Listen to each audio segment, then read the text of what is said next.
Welcome to the Bear Pit Pod. What was that, Craig? We did a little dance as we came into this. Is this what a win does? It does, yeah. I liked your enthusiasm. I was waiting for it. A little drum roll and bang. Welcome to the pod. I like that. Yeah, you'll notice there's no beers this week. Yeah, no, it's fine. It's all good, isn't it? You're tired. I'm shattered. I'm not well. You've been partying hard. Partying at V Festival. I'll tell you what, the party went up a notch after that result came through. Did it? On the old video printer. So what was your what was your link to the news? Did you stream it? Was it a text? I had live score, but even that was struggling with signal. Was it? It's bad at festival, isn't it? Yeah, and then it just came through and I went nuts. And then when it went full time, like I say, can't remember a thing. I'm happy. Yeah, I'm happy. So happy. But obviously I've watched it back. I've watched the full 90 minutes back now, and I thought it was a good performance. It was a backs to the wall performance. It was, yeah. And I think we set a record, 22% possession and won a game. You know, good, because it'll wind up Arsenal even more, and it'll wind up the media even more. Everyone that doubts and kind of hates Stoke City, it'll piss them off that little bit more, which makes me happy. Absolute shithousing win. Yeah. And balls to him. Not only that, but Arsenal fans were aggrieved at a number of decisions, which just adds to the sweetness. Adds to it. Are we ready to jump into this now? Shall I go for it? Yeah, let's go into this. So there's the first major one was probably the Juve tackle.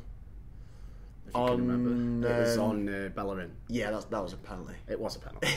Yeah, it was a penalty. He didn't actually tackle him. He slid as he went in. His sliding foot just went, but there was contact. Yeah, was in the box. I'll hold my hands up. Whatever's a penalty. Probably was a penalty. We've had decisions go against us. We've had decisions go for us. As of Arsenal, as of every other club in the universe of football, whatever. Mark Bowen's heaped praise on Mama Juve today at right back, saying you know he's putting in a shift at a position that you know isn't his natural one. And I saw like mixed bits of Mama Juve. There was a few tackles like that where you think, Jesus Christ, you should not be in defence. He did a few of them in the second half. And then he did one Bergkamp-esque touch around Bellerin, I think it was again. He did.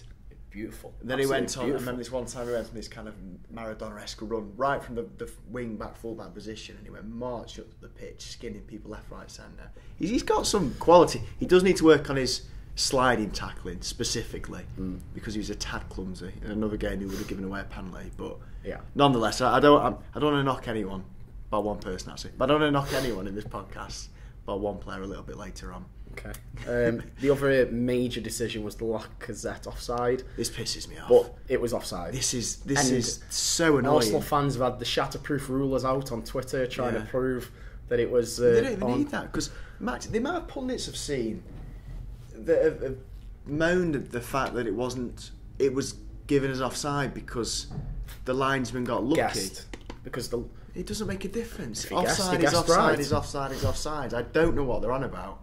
I don't know. I hate Arsenal. I don't know. Moaning, Wenger, the media team to get on their, be on their side. And I've never heard such rubbish in all my life of watching football that you could moan about a decision that was right.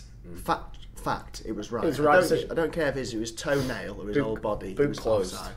Yeah, done. Boot closed. I don't know any Arsenal fans can moan about. They can't. They're ridiculous. Well, they can moan all they want, but it makes them look more stupid.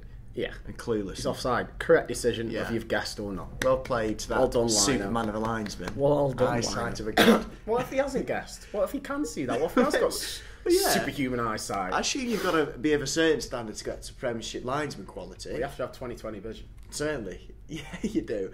And he certainly did in this case. Well played. I wouldn't be able to. I wear glasses. Yeah. I couldn't do it. Yeah, well, you couldn't do it, but he's got the talent and he's justified his position. Well played, sir. Well done, Lino. Yeah. Phenomenal.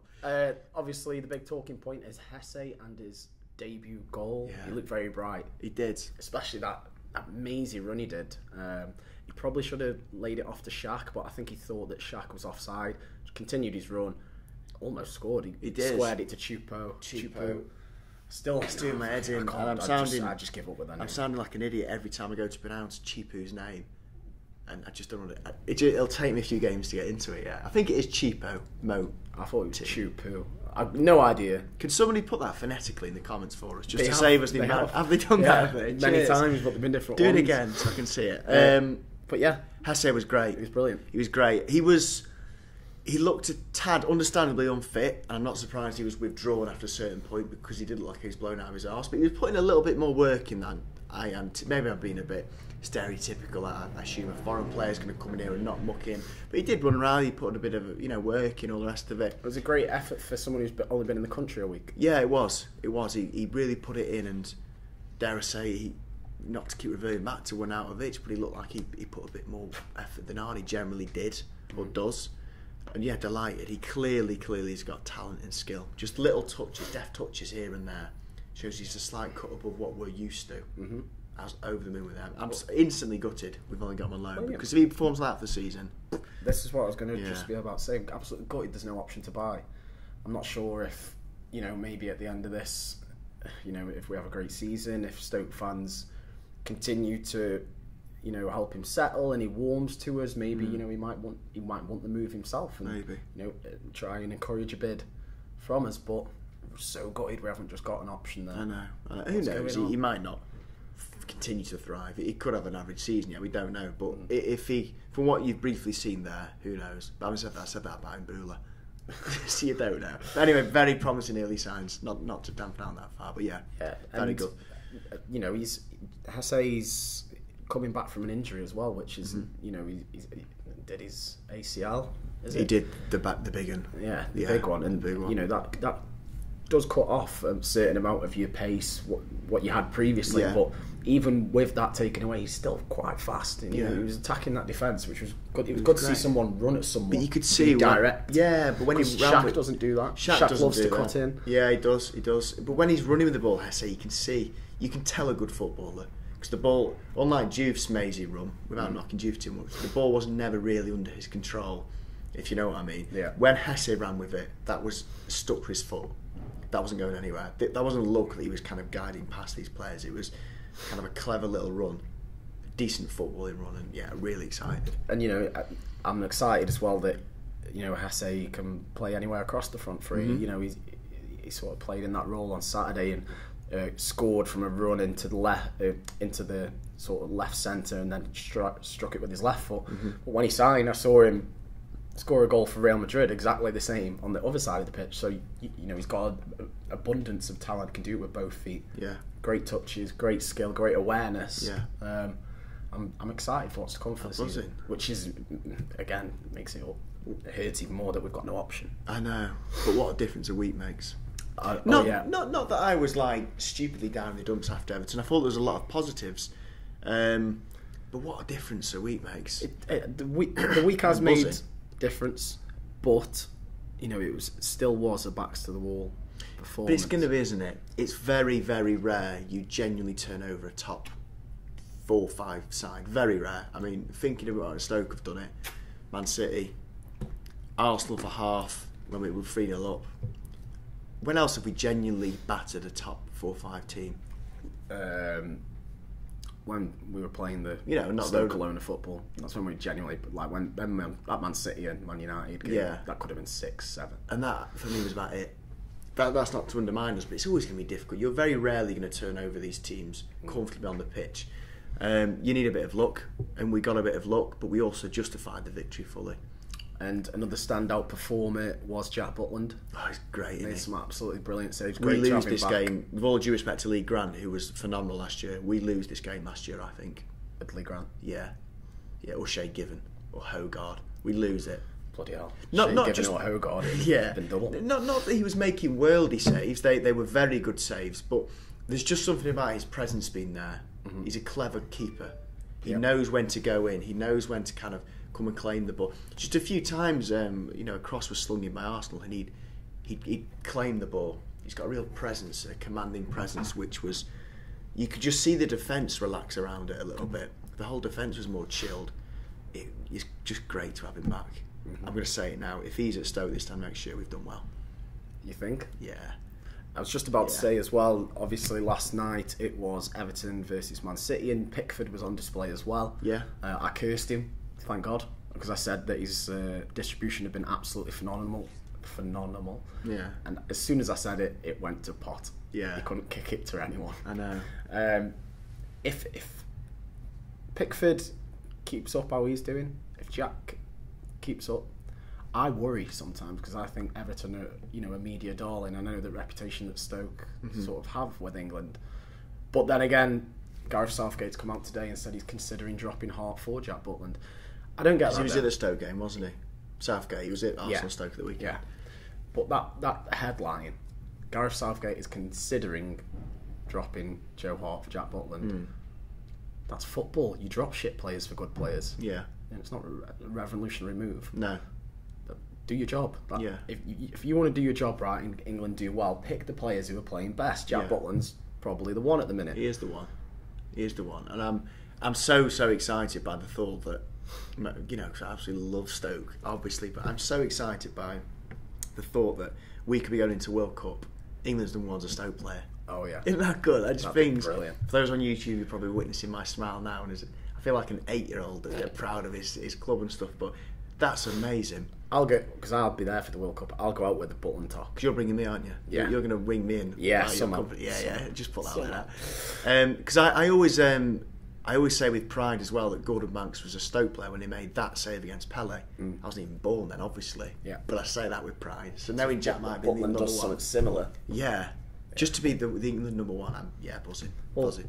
I said previously, if that injury didn't come about, I think he'd already be the number one. Yeah, 100%. He was being tested for the number one. It was against Germany, did it? For England, obviously. And I think that was Was it Southgate then? No, it wasn't.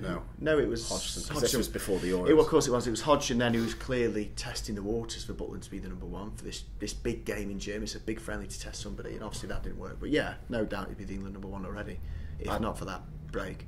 He's got to be for me. If he isn't England number one when the World Cup rolls around, I'll be seriously disappointed. I'll be gutted. Although the tiniest part of me will think if he doesn't achieve the number one, it will keep the vultures at bay a little bit. Yeah. I'm on about the big boys. The big move, and shout out to yourself who's on BT Football Tonight at the weekend. I was, yeah. Weren't you? Yeah. BT indeed, TV debut. It was, yeah. Who's the presenter of that? What's he called? Jake Humphries. Jake Humphries, over to Craig now. What's he reckon? Over to Craig. I was just beaming, wasn't it? But on that show, after your segment had finished, and turned off after that. Yeah, I'd seen me. No, I actually watched it. They actually did a segment where they were asking questions, etc. And one of them was about a question about a move to Man United. And obviously, he batted it down, but said you never know what will happen in football. And that move is the worry for me. Out of all the keepers, all the big sides who need keepers, David De Gea's pined for this move to Real Madrid for however long. It's going to come one day. Yeah, I worry that's the move that Jack will take. Potentially. I look at Man City as well. Well, they've just brought Edison for 40 million or whatever it is. So I think they're okay. I know nothing, to be fair. Liverpool are always a little, outside of Stoke, I'll hasten to add, Liverpool are always a little bit shaky. Yeah, the keeper department, but oh well, what will be, as long as he has a great season for us, takes us to the World Cup, and touch wood, who knows going forward, but it's going to be a big ask. Big ask. It will be a big ask. If there was a fee, what would the fee be? How old is he? 25, 24? I think so. Pickford went for... Pickford was 30. 30, right. Well, I absolute minimum 30. Minimum 30? Minimum 30. I'd say minimum 50. This is what minimum. This day and age where you see bloody players going for silly money, yeah. It's got to be 40 plus. It's got to be. I mean, I'll be disappointed at this rate, but it has to be. Well, in this day and age. Yeah. A few England number one caps will certainly give his price a little bolster. Who didn't play well? I feel bad remotely criticising anybody because it was a fantastic performance. It's made my week. I'm just going to work just a bit better. Even the comments on YouTube, because obviously did the match day, all the comments were like, "Oh, it's so good to see you happy, Craig." I was buzzing, yeah. I still am now. But let's do it. You know, you've got to be, critical to a point. You have to look for stuff to improve. And I did feel Joe Allen. He harassed them very well. He chased around. He does his Joe Allen thing. But I've never seen a player dive in with so many challenges and get skipped past so many times. And I kept thinking 20 million from Swansea if they come back. I don't know. When those prices were being touted, 25 million for Joe Allen. I think people were considering that before, but after the Arsenal game I was a bit like, yeah, I don't know. If I was Scholes, I'd give him a little ring and say, are you still up for that? I don't want to knock Joe Allen because he's a solid footballer. He seems like a decent bloke, and he had a reasonably good season last year. Oh, he's a lovely bloke. He's a cracking bloke. He's got a lovely head of hair on him. Well, he has cut it a bit, but the amount of times Arsenal waltzed past him because he'd do a stupid challenge where he'd just dive in. Just dive. And I kept thinking, put Cameron there, bring Indy back in for that other third centre-back, and that looks even more solid. I kept thinking that. Yeah.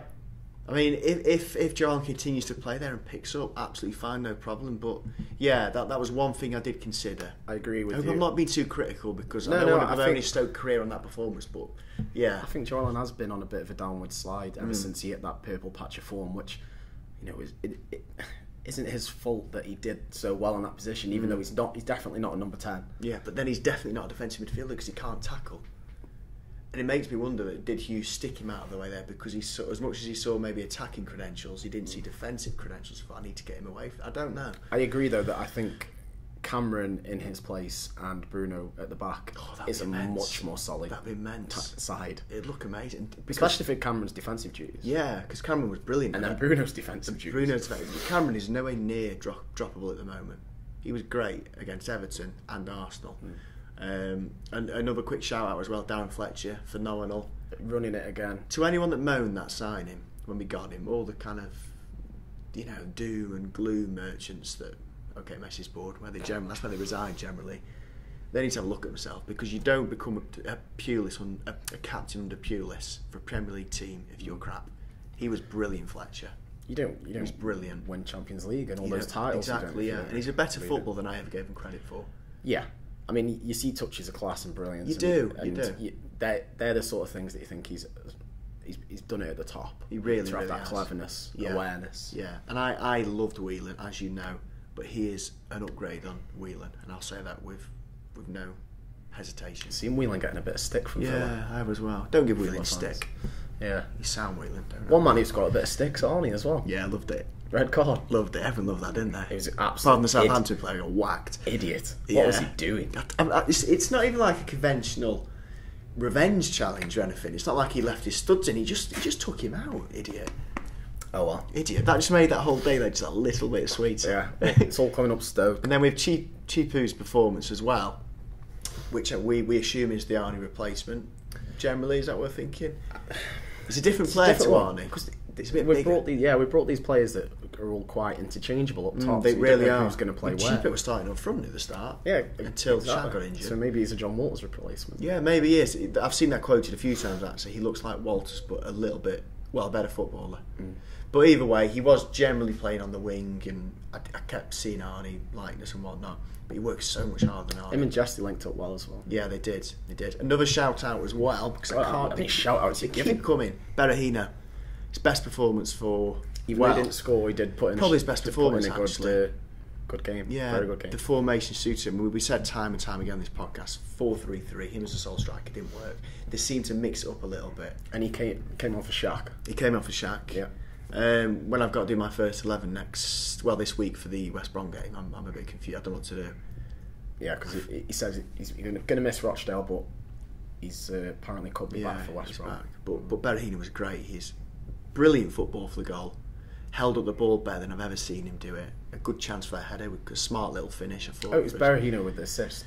Yeah, which is a great little piece of skill. Yeah, he did a little step over, really straight to Hesse. Very great little control pass. Yeah, thumbs up everywhere. Zuma, beast. Zuma, he's becoming a bit of a cult hero. I noticed the way he's affecting it in the dressing room as well. Yeah. You know, and a lot of Chelsea players, I think it was Batshuayi and a couple of others, say about how much of an influence he has in the dressing room, how fun he is, and the atmosphere he creates, and you know that can only be good for Stoke. I saw the picture of the guys in the changing room after. You know, it's pretty much the new lads, but you know they look pleased, look like they're all gelling and enjoying each other's company. Yeah, they do. And same with Chipo as well. I've seen quoted from Schalke fans that he's meant to be like quite a good round the dressing room, quite a friendly, happy, smiley sort of guy, which I get the impression as well. What a difference good atmosphere a fortnight makes. I know. It really does. And one more shout out. Oh my God! Because I see you keep looking towards the agenda to move things on, but I've got to get out there. That was the best atmosphere I've heard down the Brit Bet 365. It was. And for 18 months. Phenomenal. Let's say that was all down to our rallying call that we tried to do at the end of the last pod last week. Yeah. Well, the however many thousand people listen to this, and there's a few thousand that listen to this, let's like to think. Yeah, we helped. Yeah. Maybe we did try and do a little rallying call last week, didn't we? We tried, but the new corner as well gave everyone a little boost. The sound seemed to travel well. It felt Pulis-esque, first season-esque. When we were up, it was a bear pit. Oh, it was what's he called? The Pottermus? No, what's he called? Pottermouth. I felt like he'd done a rallying call from somewhere, and it was just the whole day was. It was probably bar the Man City game. Maybe it was the best home experience I've noticed the best part of 18 months. It was all there. It came through. Yeah. When I was watching it, and we needed that, and I could see it in Hughes' face with his post-match interviews. He needed that. The fans needed that. The team needed that. Yes. So after that win, Delighted. Is it going to be a different season now? Hughes has never had this sort of start. He's never had a win after the second game. He's not, has he? We usually have to wait 8 games for this. Hope so. I think. Is it going to be a different season? Let's see after the West Brom game. I think a win or a draw and a decent result against performance against West Brom, and who knows where this season could go. Who knows? Because if we sneak a win against West Brom, which we're more than capable of, we are capable of that. We're definitely capable. I feel like we've got steel again, as I clench my fist. I don't know. Yeah, a win against West Brom, sky's the limit. Well, 7's the limit, isn't it? Realistically, yeah, you never know. We could do it. West Brom, then it'll be United, Newcastle, Chelsea, Southampton. Tough games. Very tough games. I feel like there's points in Newcastle. Man United have had a very, very good start, which we know, which is why the West Brom game is important to get these points on the board. West Brom have had a good start as well, 2 wins. They have. Both 1-0s. Both 1-0s. I saw the highlights from the Burnley game. They hardly dominated Burnley, and there's definitely cracks that we can exploit there. I think we can do it. We can finally beat Tony, which would be great. It would be great. Here's to a good season, hopefully. You know, Hughes has never done this before. I feel like we should be clinking some champagne glasses as we say. And listen, I undoubtedly wanted Hughes out at the end of last season after the football we were subjected to last year that was awful. Yeah. But you pull results like that in against Arsenal and get the atmosphere back, then who can complain? Exactly. You know, I'm more than happy after Saturday. I'm behind the team, behind the manager. After Everton as well. But you know what? Let's be steady with this. Let's not. We've got one win. If we lose, let's not get too high as we will low after a loss. If we lose to West Brom, let's be realistic about it and go again. But and we'll come on to it now. Not only will a win against West Brom do us good, but if we can see Rochdale off and get through to the next round of a cup tomorrow night. Touchwood with no banana skin there. We have to be winning that game. Rochdale have only won 1 game so far. Yeah, we've got more than enough in our squad to do that, and I definitely play Berahino to hopefully get a goal, trying to score. I get him on penalties, you just get him a goal. If we can get him clicking, something will happen this season. I thoroughly think that. Give Berahino a run. Yeah, Granted, net, give him a go. Could even be a Crouch, Berahino up front too. Yeah, I'd give them Pat a go. You know, you'd potentially see a few youngsters, your Verlindens, your Tom Edwards, maybe your Ngoys. Yeah. I'm sure there'll be your Charlie Adams probably featuring because he didn't even make the bench at the weekend. No, he didn't. I'm not sure. I feel sorry for Crouch all of a sudden because he was our top scorer last season. He's one of the brief sparks from last year. 10 goals, which is good for 36-year-old, whatever. I don't see how Crouch gets in at the moment. I think he will be restricted to. He will be, and I feel bad for Crouch, but I suppose he's got. We have to go through a plan B. Yeah, probably away from home, different games. Yeah, I hope he uses him because I think there's a lot of quality in there still, and he's a hero. Another note, what I've just thought about from the weekend. Did you see the picture of those fans who fell down the stairs? Yeah. Do we know who that is yet? Yes, Mick Walklate and I cannot remember. I think it's Dan something, the other guy, but because Berahino wanted to give him a shirt. It was like a leg drop on his mate. He's phenomenal. I love the fact Oatcake's still in hand. He's phenomenal. The fact he's potentially breaking his neck, and he's still got a smile on his face because Stoke have scored. Doesn't matter. And that's just football, isn't it? And that's Stoke for you. That's what it does. Absolutely fantastic. Brilliant. Picture of the season. That will take some beating. Oh yeah. Well, to be fair, there was one last night that was pretty good as well. I don't know if you've seen the Man City one where 4 years later, the same fans giving the V's to Rooney after he scored. That's good. That's pretty good, but not beating the celebration on the stairs one. No, it's good. So we've covered West Brom game, we've covered Rochdale game. Probably time to get on to some fans' questions. Like this bit. You do love this bit. I assume this is going to be enthusiastic and full of praise. I hope they are. I hope they're all... because if it's not, pretty good. I don't know what fans expect. Tom throws straight in with a sarcastic one. Eric Peters, is he now a crossing god and the greatest wing-back to ever grace the Premier League? He had a good performance against Arsenal, generally, so, let's heap praise when it's deserved. But no, he's not a crossing god. He chucked a few decent crosses out there, but let's not get ahead of ourselves. There was one on Berahino's That was noggin. Yeah, that's fantastic ball. Great ball. Fantastic ball. Jamie Unwin says, if you could swap any of the team that played on Saturday with new signings, who would they be and for who? I'd still like the idea of Delph coming. Delph? For Joe Allen. I said I want Cameron in there, but I think Delph would really give us a little bit more. Do you think we're done in the transfer window now? For everything Juve did well, and he did, his tackling still worries me a little bit. I'd love us to go out and get a right wing back. It's a shame because I think Glenn Johnson is a natural right wing back, but obviously his form has dipped quite dramatically in the past year or so. A right wing back would be good. I'd still like a Delph type player to come in. Should Jesse have a blinder? I keep saying Jesse, it's Hesse. Sorry, pronunciation's awful. If he has a blinder this season, should we fork out 22 million for him? Definitely. Yep. Yeah. Simple answer to that one. I think we would do well to get him for 22 million if he has a blinder. Toby Davies says, how do we fit Ramadan in this season with so many wingers? Point. That's a really good point. He came on again for another cameo. And he looked good. He looked typical Ramadan, solid defensively, very clever-minded going forward. I don't know. I'm still baffled by the Ramadan thing. He signed his contract. There's clearly potential there. I don't know when he gets into the squad, but I think when he does, it'll be very justified. Yeah, I think he's literally, got to take his chance when someone gets dropped. Maybe when Shaqiri isn't fit for West Brom at the weekend, you put Chupu or Hesse on the right wing and he's on the left. But all of a sudden we've got... How weird that all of a sudden the strength in depth we've got on the wings and up front is great. I know. You're saying that kind of like one of Ramadan, Shaq, Chipo, Hesse, Berahino, two of them might not start, which is a great problem to have. Yeah. It's a good problem to have. We can't moan at that. Yeah. Nathan Dre says, what do you think about having Delilah before the kickoff? Fantastic, yeah. Good point. Helps raise it. I don't know why that's not happened before. It was just that was before, wasn't it? It was Eminem, wasn't it? They still had that, but then Delilah just...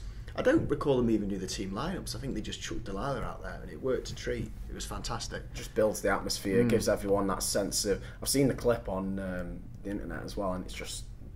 It's roaring round. It's brilliant. Absolutely brilliant. It's brilliant, but very obvious. I don't know how that's not occurred for the 20 years we've been at the ground. George Bourne adds to that, and he says, if they continue to play Delilah before kick-off, do you think it would be a good idea to get back the big flags and scarves, maybe bring back the 12th-man flag too?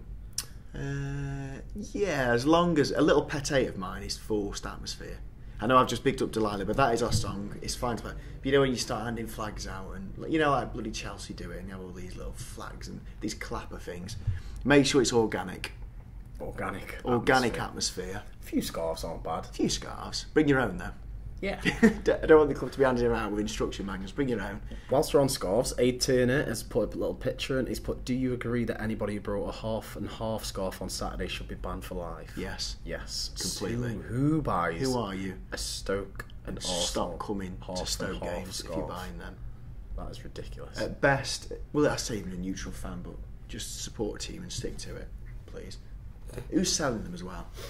Don't know. They're obviously Scarf Man. Just sort it out, mate. It's embarrassing. No one likes it.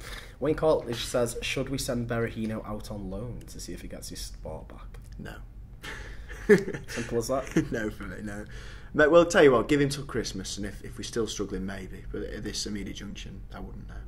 You don't think that's a good idea? I felt a bit clinical, brutal then with that answer. Ian Barber says, are you going to do a preferred 11 for the cup game? Yes, we will. We'll do it straight after this podcast. And one more is from Gareth, at the Oatcake Eater, and also at Humsey, who asked the original question. Who is Stoke's best value signing since we got to the Prem? So we've only signed this player since we've been in the Prem, not pre-championship days. I reckon... Pound for pound. Impact, Matty Everington, because I feel like he may have kept us in the division. And then he was just great going forward. This is a tough question. I can see some of the replies from some of the people here. So Tom Thrower says Jack Butland. Joe Barbieri said Arnautovic or Walters. Walters, good shout. Stoker UK says BT or Evers because they kept us up. Mm-hmm. And then someone's given a massive list of Evans, Abdullah, Sorensen, Arnie, Higginbottom, Waltz and Zonzi and even Butland. I think I would have to go for John Walters. I think that's a good shout. I think he'd be my all-time leading Premier League scorer. I think it's a great shout. 2 million from Ipswich. Yeah, I'm going to stick with Matty. Yeah, because I genuinely think we could have gone down without him. And then he had a lasting kind of appeal after just that. come in. Has he? Didn't realise we were recording. Yeah. Matty Everton for me. A good question. Everton. Yeah. How much did Everton cost? I think it's 3 million. Okay. Which at the time felt quite a lot, but in today's standard, it's nothing, is it? Not really. Nothing. Still our best winger in the Premiership for me. Yep. Matty. And you told him to I his did tell face. him, yeah, rather embarrassingly. And obviously, we now go into West Brom at the weekend. Tony Pulis. Uncle Tony. Uncle Tone. Yeah. Go try and do him over in his own gaff. Yeah, which I'd love to do And that. if Berahino can get one. Oh, that'd be sweet, wouldn't it? With a Fletcher assist as well. I think we're going to Just do rub him. it in. I think we're going to do him. We can bring back predictions now, can't we? We used to do that at the end of every podcast. Yeah, go on. We're going to beat West Brom 2-0. 2-0. Yeah, we are. I'm going to go for 1-0. Another 1-0. I'm so excited for it as well. Yeah, it'll be good. Both going to be there as well. We will. Away day video on the way. That has been the Bear Pit Pod. Little nice quick one today. Enthusiastic, bite-sized podcast, that. Yeah, good 3-word review. Was that 3 words? Good. Yeah. Yeah, it was. Yeah.